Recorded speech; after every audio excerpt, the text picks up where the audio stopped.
and welcome back to the Scaling Impact podcast. I'm the host, Sean Boyce, and I'd like to welcome my guests to the show today, Shaundra and Meghan, who are community engagement officers for DreamSpring. Hello, Shaundra and Meghan. How are you? And thanks for being on the show. Hi, I'm great. Hi, Sean. Thanks so much for having us. Yeah, very excited to talk more about your work, what you do, DreamSpring, community engagement, lots of exciting topics. Before we do that, if you don't mind, so that our audience can learn a little bit more about you and who you are and your background, would you mind sharing a little bit of detail about each of you so that we can learn more? Well, my name is Shaundra Jacobs. I am a community engagement officer at DreamSpring. I've been with the company almost 2 years now. I actually started as a loan officer, and now I'm in engagement. Previously, I've worked in nonprofit, and my education background is in communications, as well as a community development master's degree as well. So I'm excited to be here and talk about community engagement more in depthly. Very nice. Thank you, Shaundra. My name is Impressive. Meghan. Go ahead, Meghan. My name's Meghan Rauker, pronoun she, they. I'm community engagement officer at DreamSpring as well.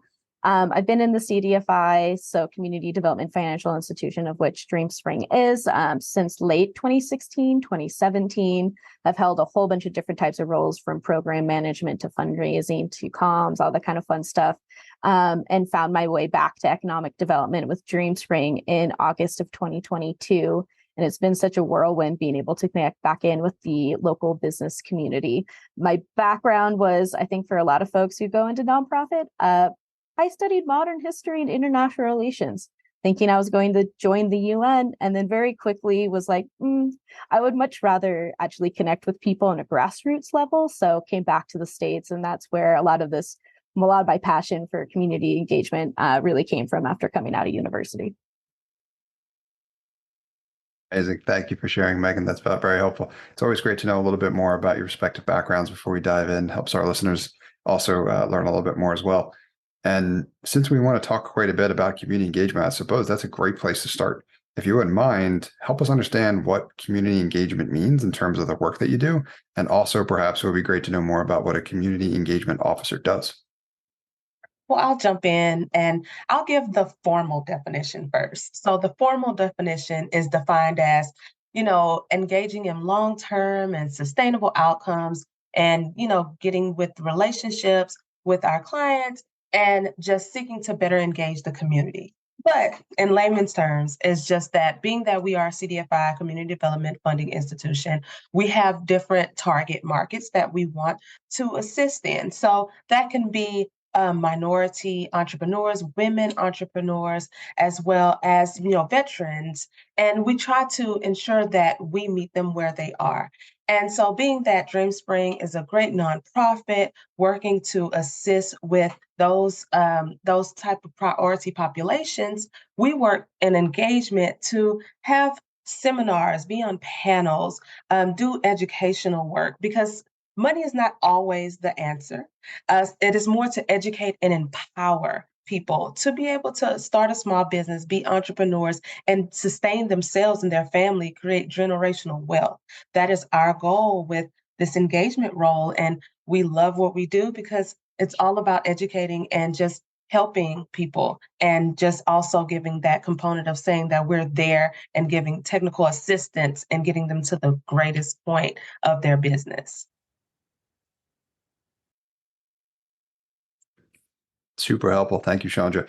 And I think from there, I'd love to take it in the direction of understanding the impact that community engagement drives. I think it would be great to know a little bit more about why community engagement is so important to the work that you're doing.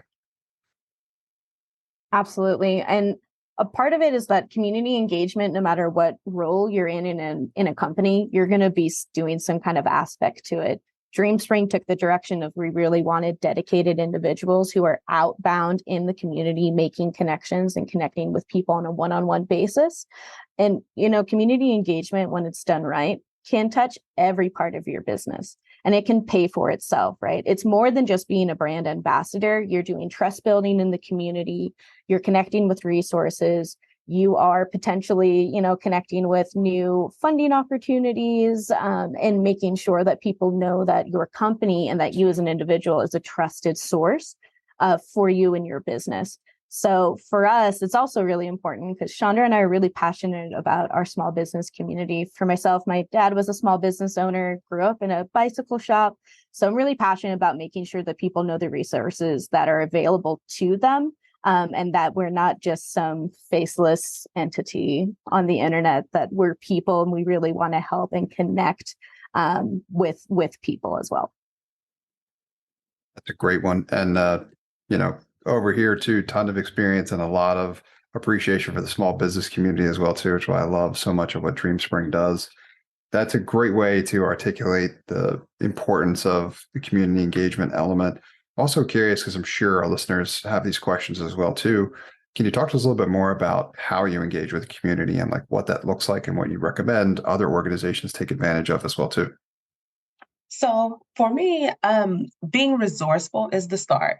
Having those connections, going out to different events, such as the SBDCs, the SBA, they provide all of these different resources and different informationals. But for me personally, as also having those different events and talking about, tax preparation or talking about your credit building, having different panel interviews where we can sit and talk about things and ask people what they need and how can we help them. So those are the best ways to be able to communicate with the community that you're in and just reach out. Also, just utilizing LinkedIn as well.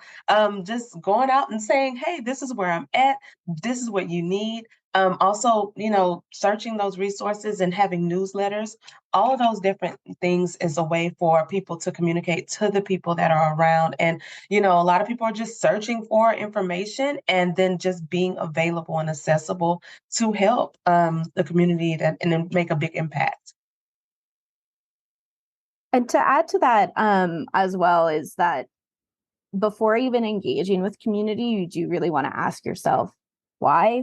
Why am I reaching out to these people? What am I like offering something of service? For both of us, it's very much location based. So right now I'm based out of Denver Metro, but when I'm going into rural communities, it's a totally different approach. So you definitely need to know your audience and understand where they might be coming from a context perspective. That's why we emphasize so much on trust building. Don't expect to go into a community and go, hi, we're here, it's great. And then expect suddenly you're having tons of people at your event. You need to show up consistently and be there as a human to support the community before they're going to let you in and you can actually engage with those individuals.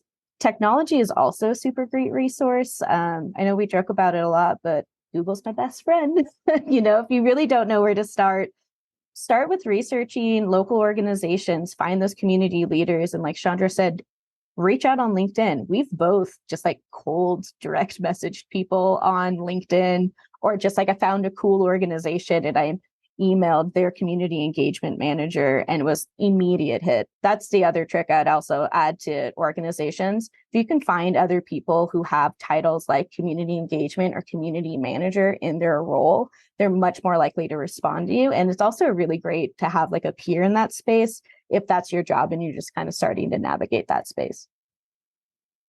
Some great information there from both of you. And I want to talk a little bit more about that last part you were talking about, Meghan, for sure. The thing that immediately interests me in terms of you've got these different types of communities, different expectations from the perspective of how those communities are expecting to be approached or what works and is effective. Because kind of almost regardless of your intentions, if you're a complete stranger in terms of who you're planning to connect with, right, could be met very differently, even if you're only there to help, so to speak. So I imagine there's other nonprofit organizations out there, impact-driven organizations who have to manage similar challenges. Curious if either or both of you could share some of the strategies and tactics that you've leveraged depending upon the community that you're intending to approach and build a relationship with. So how do you go about managing that? How do you figure out kind of what works? And then what do any strategies or tactics look like that you've leveraged that you found worked?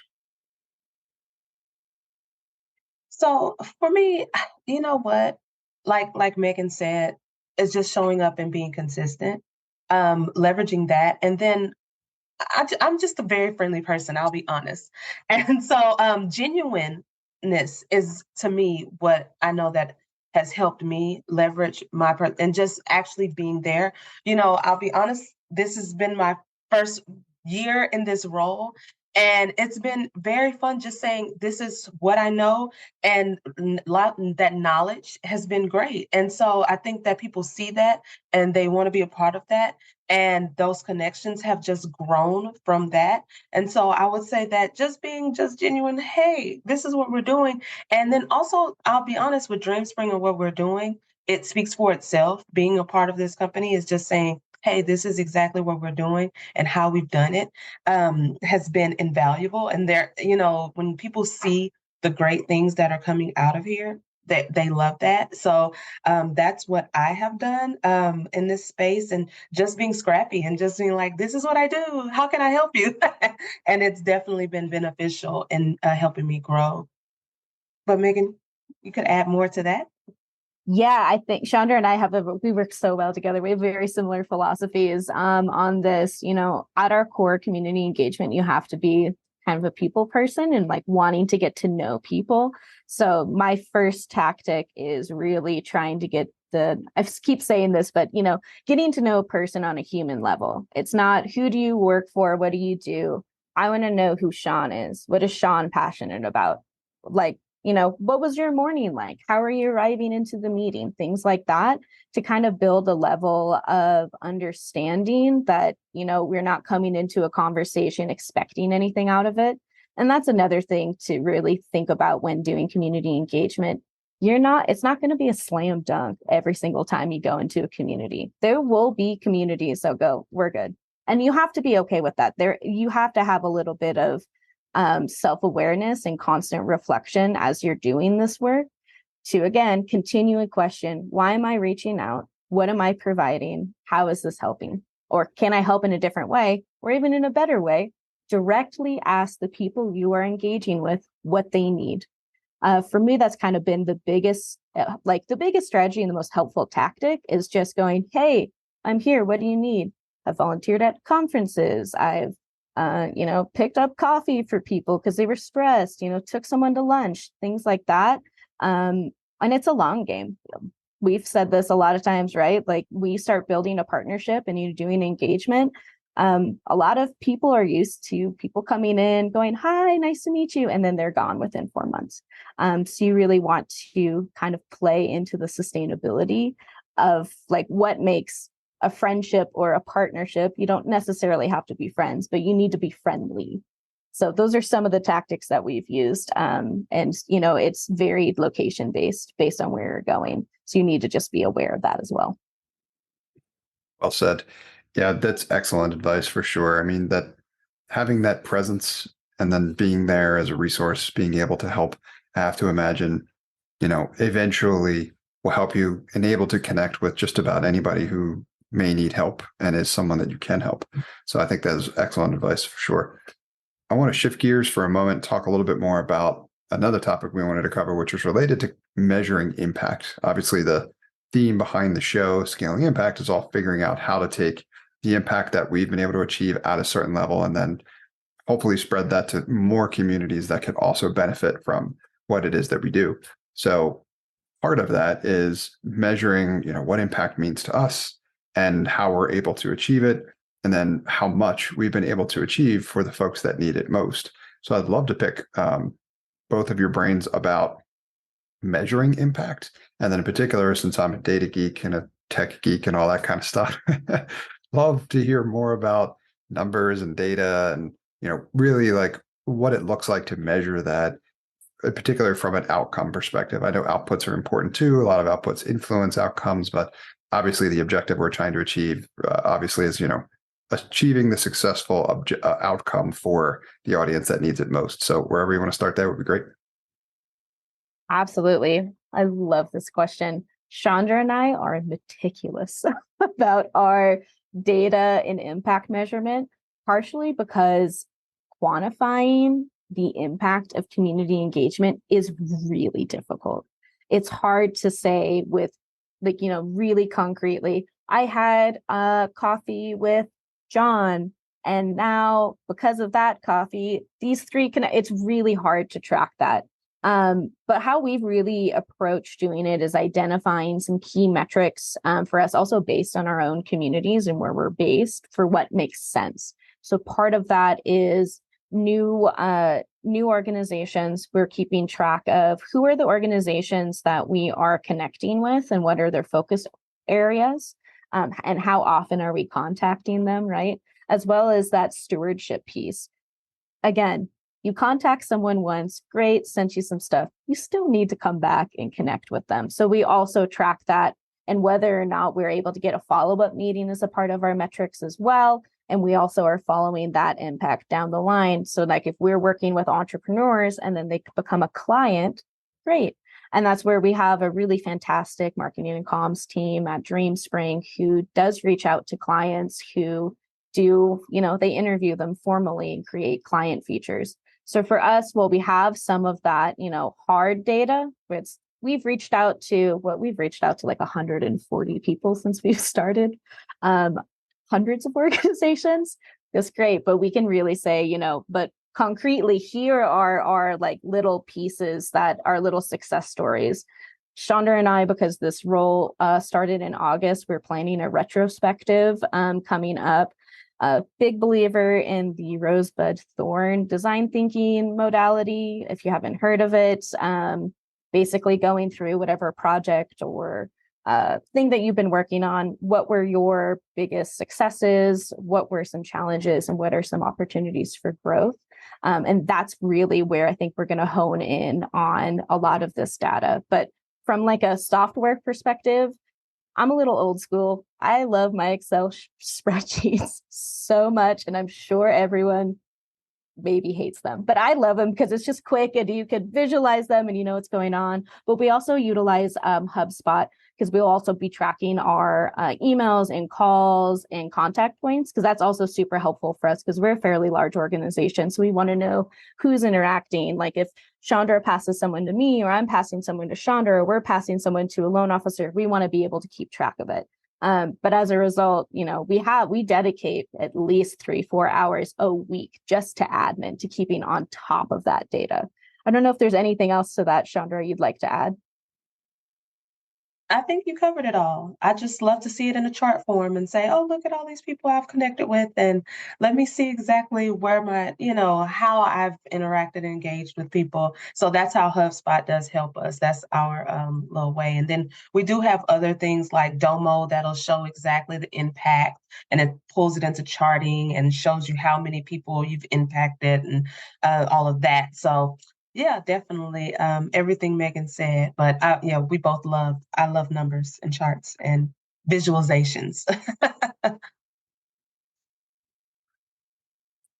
Love it. And big fan of the spreadsheets on my end as well, too. Whatever tool helps us measure what we need to and as quickly and as effectively as possible sounds great, right? Doesn't always have to be a fancy piece of software, although I'm also a big fan of HubSpot and use it myself. So I will mention them too. They provide great resources. But whatever it takes to kind of get the job done. And something I was thinking about as you were both talking about the details and what you're attempting to measure is I love the approach that you're taking to something that isn't straightforward in terms of how to measure. To me, I welcome those challenges as well too, because it's always important to measure, but I think it's almost exciting to try to figure out how to measure something that isn't straightforward or going to be easy, because that in itself, like investing in that process, can teach us a whole lot, right? We're trying to figure out how to measure certain things. We may come up with new cool ideas that others at our organization may also be able to leverage from us investing in that time. So plus, as you figure out, it's kind of, you get the opportunity to like build that part of the process, right? Which is speaking to the results that are able to be generated from investing all of this time in trying to move certain needles. So I think that's always wonderful. Very cool. So in addition to that, which I think was great coverage for that topic, although I could talk about that one all day because that one's a favorite of mine, is I wanted to talk more about these concepts around, Meghan, something I know I've heard you reference multiple times already thus far in trust building, but also this concept related to partner stewardship. So I would love to kind of dive into each really, but better understand, how you would define each, what they mean to your organization and your work, and particularly interested in the partner stewardship element, because that's one we haven't touched on yet. Well, for me, with partner stewardship is working in conjunction with different organizations that are benefiting small business entrepreneurs as well as bankers. What people don't realize is that as much as we do great work in our nonprofit CDFI space, they have all type of like different things that the banks have they offer or they pour into us because that's a part of their metrics as well as to tap into certain markets. So I definitely have great partnerships with a lot of traditional banks to be able to host events that can get to the priority populations that we work with, but then also just to have different resources available and say this is what they offer because a lot of people are not fully aware. But then also other ecosystems.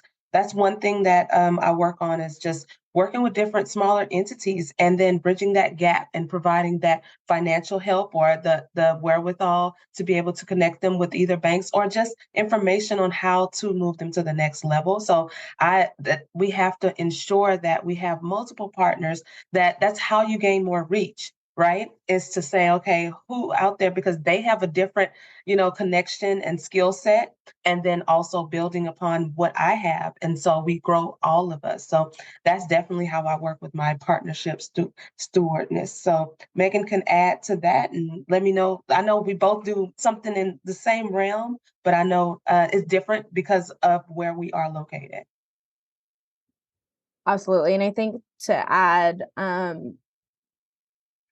defining partner stewardship, I think it's really important to be clear that sending a company newsletter a month after contacting someone, that's not stewardship.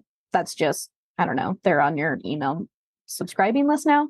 So it really is making sure you're connecting a personal touch. It's emailing people directly, not just on like a blind copy, right? You want people to feel that's a personal touch. You are showing up to the events. I always recommend following the organizations or the individuals on any forms of social media. If you're on social media or signing up for their newsletters. And so you can physically show up to their events as a way of support, or even if you can't do that, share them across your own networks.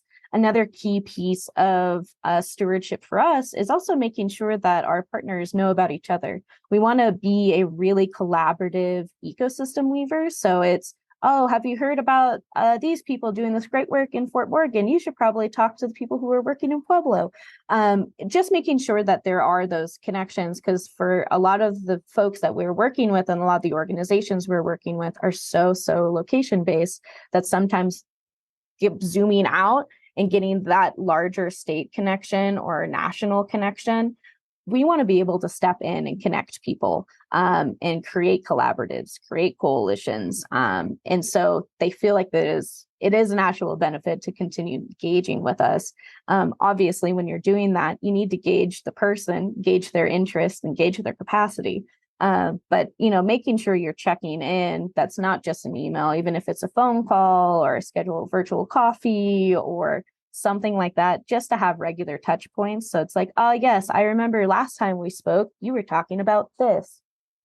That's going to pay off down the line. And even if the individual you're working with leaves that organization, in economic development and in our space, we often kind of jump around to different organizations. You never know who's gonna where anyone's gonna end up. I used to do a lot of work working at the Texas Capitol. The best story one everyone have told me was that someone was incredibly rude to like an intern staffer at the Hill, and 10, 15 years later, that staffer was chief of staff for a very prominent congressman, and they could not get a meeting to save their lives for this congressman because people remember how you interact with them. So kindness goes a really long way in connecting with people, even after they've left the organization, especially if you get along and you're passionate about the same things, goes a super long way. Again, it's a long game, a super long game. It's a marathon for sure. You have to make sure you take care of yourself and the people in your ecosystem while you're doing it. Very well articulated, and for sure, right? You want to invest in these relationships, and the more you invest in them, the more likely you're to get out of it as well too. And as such, the community benefits as well. So I love the partnership angle for a whole bunch of reasons. Just great to be able to kind of grow together, find folks who are trying to solve also similar challenges, and maybe they play a complementary role to what it is that you may be doing. As such, you can grow together, right? Rising tide raises all ships kind of thing. So I love that approach for sure. And then, I was just going to say thank you both for making the time and recording this awesome content, enabling me to share it with my wonderful audience. I wanted to ask a couple of quick questions before we wrap up today, though. Number one, Shaundra, Meghan, if you have anything else you wanted to share before we wrap up this episode, please feel free to do so. But then beyond that, at minimum, I was also going to ask, like, what can folks that are listening to this content out there do to figure out how to get engaged, help support the mission, that type of thing? And then for any other mission-driven leaders out there who would like to connect with either of you, what would be the best way for them to do that? And is there anybody in particular that you're looking to connect with? Feel free to share that profile as well. Well, for me, anything that I just wanted to add is just, community engagement is an amazing, thing that I think that I really truly love to be a part of communities and helping and getting people to the correct space and then to also see it grow. I'm seeing it right now. It's like you see a small business and you've seen them just change their trajectory in such a small span of time, and to know that it's only moving forward from there. So it's a great thing to be a part of if anybody ever thought of that.